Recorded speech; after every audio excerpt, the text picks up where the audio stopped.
ഏതാനും മണിക്കൂറുകൾക്ക് മുൻപാണ് കണ്ണൂരിനെ നടുക്കിയ സംഭവമുണ്ടായത്. വെറും 2 മണിക്കൂറിനിടെ 25-ലധികം ആളുകളാണ് വിവിധ ആശുപത്രികളിൽ ചികിത്സ തേടിയത്. പലർക്കും ഗുരുതരമായി പരിക്കേറ്റിട്ടുണ്ട്. ചിലർ സ്വകാര്യ ആശുപത്രികളിലും ചികിത്സ തേടി. സ്ത്രീകൾക്കും കൊച്ചുകുട്ടികൾക്കും ഉൾപ്പെടെയാണ് ഗുരുതരമായി പരിക്കേറ്റത്.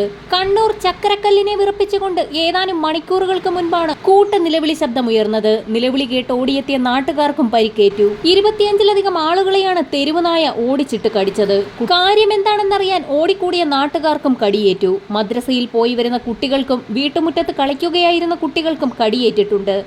വീട്ടിനുള്ളിൽ സുരക്ഷിതമായിരുന്നവരെ പോലും നായ വീടിനുള്ളിൽ കയറി ആക്രമിച്ചു. കാലിന്റെ തുടയിലും കൈയിലും മുഖത്തുമെല്ലാമാണ് തെരുവുനായയുടെ പല്ലുകൾ ആഴ്ന്നിറങ്ങിയത്. പലർക്കും ഗുരുതരമായി പരിക്കേറ്റിട്ടുണ്ട്. 25-ലധികം ആളുകളെയാണ് സ്വകാര്യ ആശുപത്രികളിലും കണ്ണൂർ ജില്ലാ ആശുപത്രിയിലും പ്രവേശിപ്പിച്ചത്. എന്നാൽ എല്ലാവരെയും ഒരു നായ തന്നെയാണ് കടിച്ചതെന്നാണ് നാട്ടുകാർ പറയുന്നത്. 2 മണിക്കൂറിനിടെയാണ് ഇത്രയും ആളുകളെ തെരുവുനായ കടിച്ചത്.